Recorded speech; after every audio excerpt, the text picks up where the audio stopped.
पूर्ण परमात्मा सर्व सृष्टि रचनहार कबीर देव प्रत्येक युग में इस धरा पर अवतरित होते हैं और एक आम जनसाधारण की तरह लीला करते हुए अपने वास्तविक घर यानी सतलोक की जानकारी भक्त समाज को देते हैं। किंतु उस समय हर कोई परमेश्वर को नहीं पहचान पाता। आज से लगभग 625 वर्ष पूर्व भी पूरी सृष्टि को बुनने वाले पूर्ण परमात्मा कबीर साहिब जी ने काशी नगर की जुलाहा बस्ती में एक टूटी सी झोपड़ी में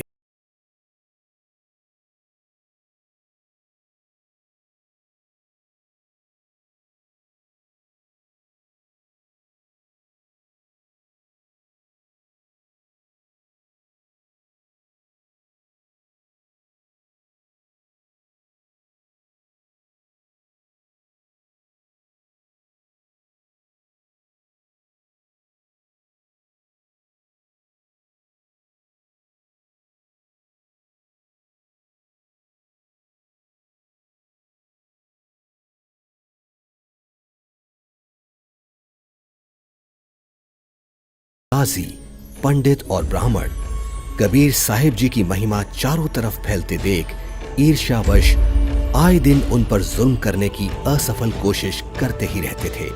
उन्हीं में से एक थी राजा सिकंदर लोधी के धार्मिक पीर शेख तकी द्वारा काशी में भंडारे की झूठी चिट्ठियां डालकर परमेश्वर कबीर जी को बदनाम करने की साजिश।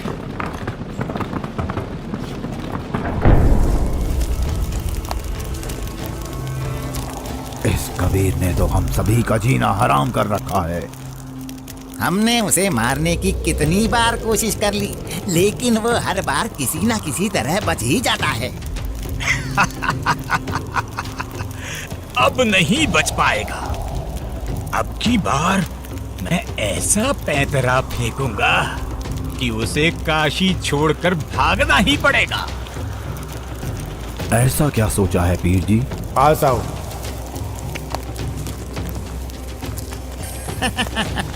आपने भी क्या तरकीब सोची है? अब तो उसके लिए भारी मुसीबत आने वाली है। अगले ही दिन से एक पत्र भारतवर्ष के कोने कोने में सभी मठों, आश्रमों, मंदिरों में पहुंचने लगा।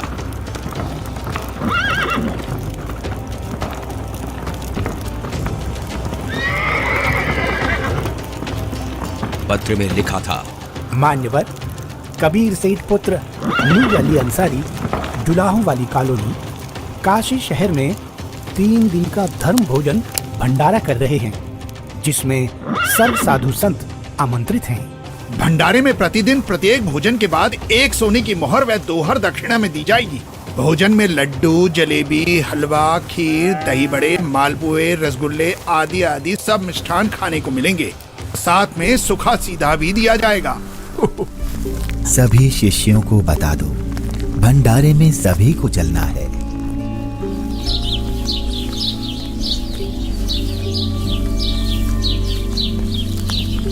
जगह जगह झूठी चिट्ठी के पहुंचते ही हर तरफ भंडारे की चर्चा होने लगी, जिसके बाद सोने की मोहर और दोहर के लालच में पूरे देश से लाखों की संख्या में लोग काशी में निश्चित दिन से पहले वाली रात्रि को ही पहुंचने लगे और देखते ही देखते पूरी काशी नगरी भंडारे में आए साधु संतों से भर जाती है। अरे भक्तों, आज इतनी भीड़ कैसे लगी है? तुम किस नींद में सोए हुए हो? तुम्हें पता नहीं, यहाँ काशी में कबीर नाम का सेठ 3 दिन का भंडारा कर रहे हैं, जिसमें प्रत्येक भोजन के साथ 1 सोने की मोहर व दोहर भी दी जाएगी। आपको कोई निमंत्रण पत्र मिला है? हाँ, ये देखो चिट्ठी। ये जरूर किसी की बदमाशी है। मुझे जल्दी से गुरुदेव को सब बताना चाहिए। गुरुदेव, गुरुदेव, गुरुदेव। क्या हुआ रविदास? गुरुदेव, आज तो अपनी काशी छूटेगी। उन दुष्टों ने तो हद कर दी।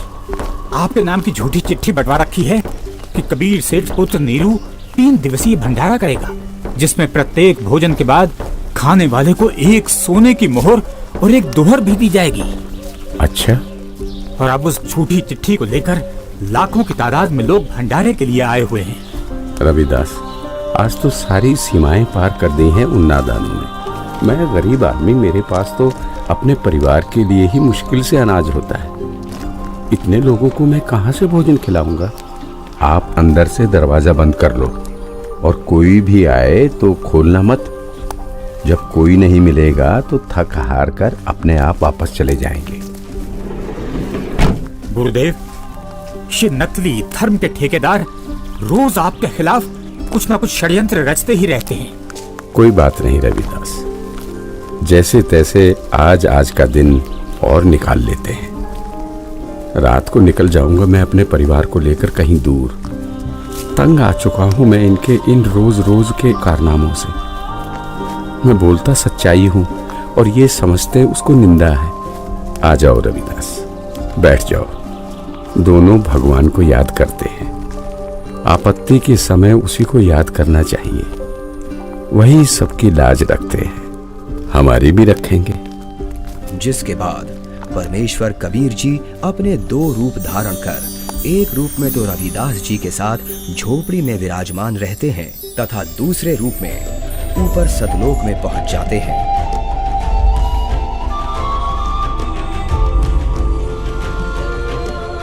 जहां असंख्य बैल उनका इंतजार कर रहे होते हैं, जिनके ऊपर टंगे झोलों में भंडारे के लिए टेंट का सामान और पका पकाया भोजन, लड्डू, जलेबी, कचौड़ी, पकौड़ी सब लदा हुआ है। हे सृजनहार परमात्मा, जहाँ आप गए हो वो तो खाकी खंजूस स्थान है। वहाँ सारी उम्र लगे रहते हैं, फिर भी खाने को भोजन तक अच्छे से नसीब नहीं होता। आपके आदेश से हमने सब कुछ तैयार कर रखा है। परमेश्वर कबीर साहिब जी वहां खड़े अनंत कोटि बैलों में से केवल 9 लाख बैलों को और सेवादार रूप में वहीं की कुछ हंस आत्माओं को लेकर एक पल में सतलोक से चलकर काशी में प्रकट हो जाते हैं।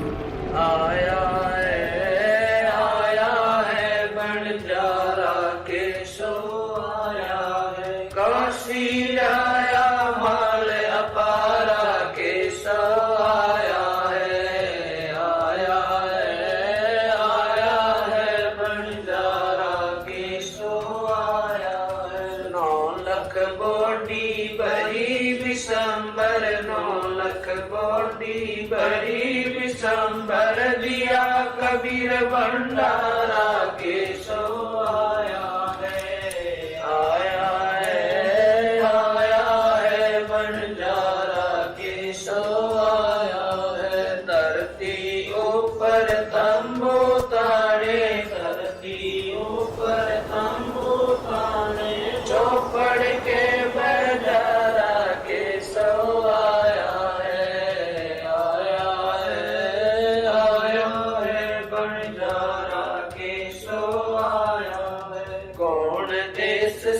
बालद आई, कौन देश से बालद आई, ना कहीं बंजाने वाला के सो आया है, आया है बंजारा के सो आया है। अपरम पार पार गत तेरी, अपरम पार पार गत तेरी, कित उतरी जलधारा के सो आया है, आया है बंजारा के सो आया है। साहूकार नहीं कोई जाके, साहूकार नहीं कोई जाके, काशी नगर मजारा के सो आया है,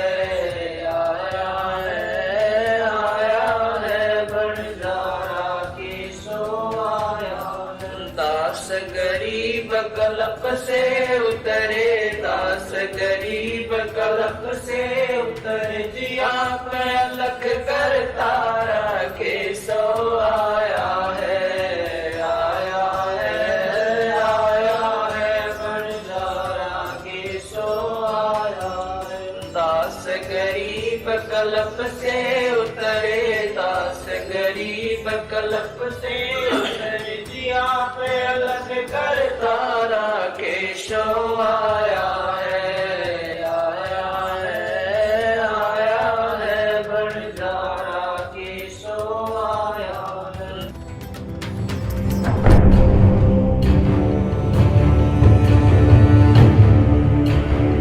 राजन, आपके गुरु का निमंत्रण आया है भंडारे का, आप चलेंगे नहीं क्या? गुरुदेव भंडारा करें और मैं न जाऊं, मैं अवश्य चलूंगा। काशी चलने की तैयारी की जाए। देखते ही देखते काशी शहर के चौपड़ के बाजार में परमेश्वर की दया से भंडारा शुरू हो जाता है। ऐसा स्वादिष्ट भोजन, वाह, जो खाता वो गुण गाते नहीं थक रहा था। सब्जी, पूड़ी, लड्डू, जलेबी, कचौड़ी, पकौड़ी, दही भल्ले, खीर, हलवा आदि जो कोई कुछ भी पकवान मांगता वो उसे खाने को मिल रहा था। और चिट्ठी में लिखे अनुसार प्रत्येक भोजन के बाद सभी को एक दोहर और एक सोने की अशरफी भी दी जा रही थी।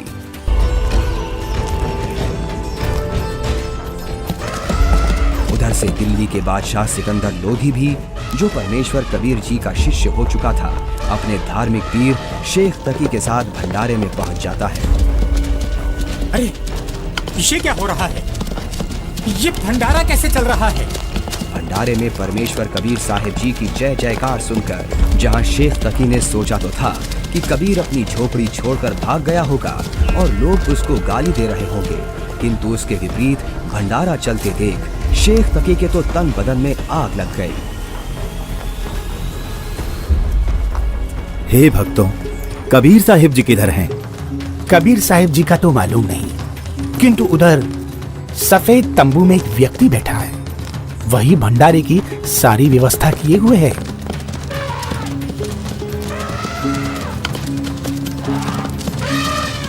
ये भंडारा कैसे चल रहा है?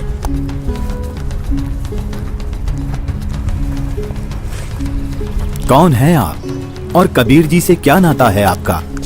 मैं एक बंजारा हूँ और कबीर जी मेरे पगड़ी बदल मित्र हैं। उनका संदेश मेरे पास गया था कि एक छोटा सा भंडारा करना है, थोड़ा सामान लेते आइएगा। और भंडारा चल रहा है। 18 लाख आदमी भोजन कर रहे हैं, ये इसे छोटा सा भंडारा कह रहा है। कबीर जी कहाँ हैं? वो क्यों नहीं आए? हे राजन, उनका दास जो बैठा है, उनको तकलीफ उठाने की क्या आवश्यकता? आप भोजन ग्रहण कीजिए। नहीं नहीं, भोजन भंडारा तो मैं गुरुदेव के दर्शनों परांत ही करूंगा।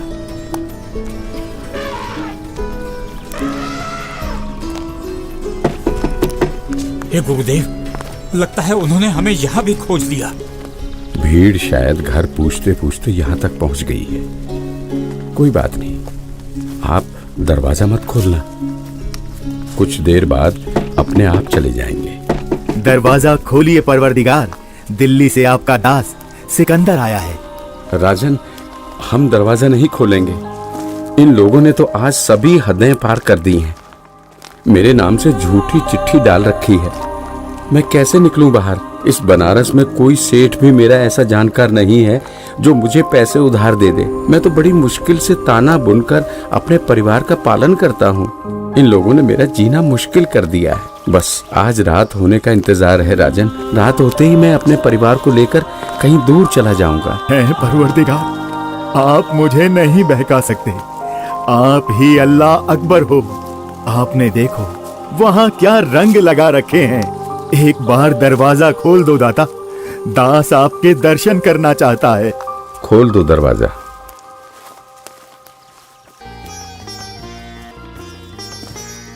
हे परवरदिगार, भंडारे में सभी जगह आपकी जय जयकार हो रही है। हर कोई आपके दर्शन करना चाहता है। दया करो परवरदिगार, दया करो। राजा सिकंदर लोधी के आग्रह करने पर परमेश्वर कबीर जी जैसे ही भंडारे में चलने के लिए खड़े होते हैं, तभी उनके सर पर अपने आप ही हीरे पन्ने से जड़ा हुआ एक बहुत ही सुंदर मुकुट आ जाता है और कुटिया से बाहर निकलते ही उस परम पिता पर आसमान से फूलों की वर्षा होने लगती है। रविदास जी, आज ये सेवा मुझ दास को दे दीजिए। आप तो रोजाना करते हो।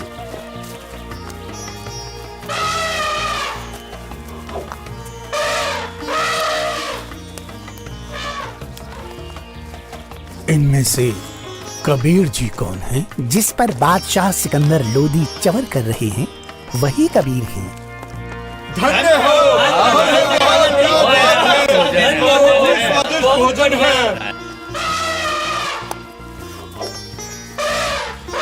इसके बाद कबीर साहिब जी अपने ही दूसरे रूप केशव से मिलने के लिए उनके तंबू में आते हैं और जो ही परमेश्वर कबीर जी तंबू में प्रवेश करते हैं तो देखते ही देखते अपने आप उनके लिए एक सुंदर सिंहासन लगने लग जाता है जिस पर चारों तरफ हीरे पन्ने मोती जड़े हैं। परमेश्वर कबीर साहिब जी आसन ग्रहण करते हैं। उधर परमेश्वर को देखने के लिए भंडारे में आई लाखों की भीड़ टेंट के चारों तरफ इकट्ठा हो जाती है, जिसके बाद केशव रूप परमात्मा कबीर जी से कहते हैं, हे परमेश्वर, आप अपने अद्भुत लोक को छोड़कर इस झूठ कपट वाले लोक में क्यों आ गए? आप इनका भला सोचते हो, इनको अमृत भोजन खिला रहे हो और ये आप ही के विरुद्ध इकट्ठा हुए रहते हैं। केशव, सब लोग मैंने ही रचे हैं, सबका धारण पोषण मैं ही करता हूँ। तू मेरे दुख को नहीं जानता, ये सब मेरे बच्चे ही हैं। अपनी अज्ञानता से ये काल के जाल में फंसकर भयंकर कष्ट उठा रहे हैं और उसी काल के प्रभाव से ये आज मुझे अपना दुश्मन मान रहे हैं। मैं इनको सत भक्ति देकर वापस लेने के लिए आया हूँ। परमेश्वर जी, आप हंस लोक को छोड़ इस जीव लोक में आए, जिनका हाड़, चाम और रक्त का बना शरीर है, जिसमें विष्ठा भरी पड़ी है। आप इनसे कैसे भक्ति कराओगे? केशव, भैंस या गाय आदि को बच्चा होने से पहले उसमें सिर्फ हाड़ चाम होता है, दूध नहीं होता। और जब बच्चा हो जाता है तो उसी हाड़ चाम के शरीर से दूध की बाल्टी भी भर जाती है। ठीक इसी प्रकार मैं इनमें भक्ति प्रवेश करूंगा और उस भक्ति से इस हाड़ चाम के शरीर में ही इनको सतलोक प्राप्ति होगी।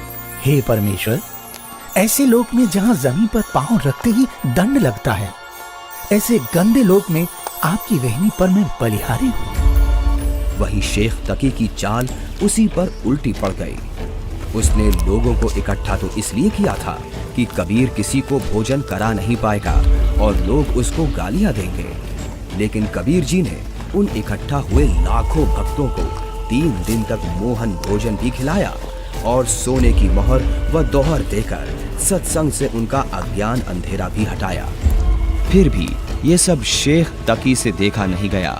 उसके अंदर जलती ईर्ष्या की आग इतने महान समागम में भी कमी ही ढूंढ रही थी और इसी आग में शेख तकी मुंह बनाकर सिकंदर लोधी से कहने लगा, चलो राजन, इसने क्या भंडारा किया है?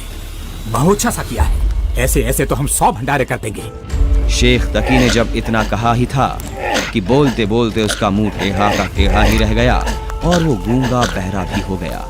उसने कुल 52 बार कबीर साहिब जी पर जुल्म किए, परंतु ये उसके जीवन की आखिरी बकवाद थी जो उसने कबीर परमेश्वर जी के साथ की। 3 दिन तक समागम चला।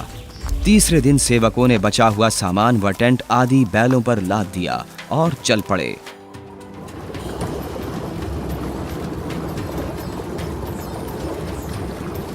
गंगा में पानी ज्यादा है, इसे अभी पार नहीं किया जा सकता। हाँ हाँ, अभी मत जाओ। बंजारे और बैल जैसे ही गंगा के किनारे पहुंचे तो गंगा का पानी एकदम कम हो जाता है और फिर सारे बैल निकल जाते हैं, जिसके बाद गंगा का पानी फिर से ओवरफ्लो होकर बहने लगता है, जिसे देख वहां खड़ी भीड़ आश्चर्यचकित रह जाती है।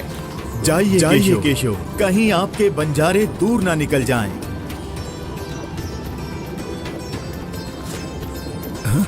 ये क्या?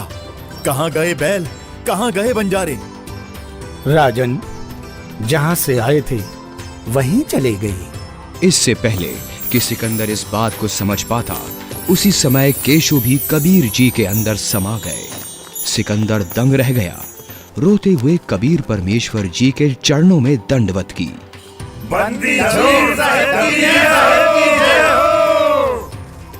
इस प्रकार परमेश्वर कबीर साहिब जी ने उन दुष्टों की इस साजिश को भी नाकाम करते हुए यह लीला की और भक्त समाज के सामने एक उदाहरण पेश किया कि चाहे कोई गरीब हो या अमीर, भगवान की भक्ति हर इंसान कर सकता है। जैसे मैंने कपड़ा बुनकर अपना व अपने परिवार का पेट पाला और भक्ति भी की, तो समय आने पर परमात्मा ने मेरी लाज भी रखी। उसी प्रकार आप भी मुझ पर यानी परमात्मा पर विश्वास करो और भक्ति करो। फिर देखना, जब कभी भी आपको मेरी आवश्यकता होगी तो मैं आगे खड़ा मिलूंगा। पर्वत पर्वत मैं फिरा, कारण अपने राम, राम सही के संत मिले, जिन सारे सब काम सत साहिब। ये अनमोल ज्ञान जगत गुरु तत्वदर्शी संत रामपाल जी महाराज के सत्संगों का अंश मात्र है। संपूर्ण आध्यात्मिक ज्ञान के लिए सुनिए संत रामपाल जी महाराज के मंगल प्रवचन। आप संत रामपाल जी महाराज जी के मंगल प्रवचन संत रामपाल जी महाराज एप्लीकेशन पर भी सुन सकते हैं तथा उनके द्वारा लिखी पुस्तकें भी डाउनलोड कर सकते हैं।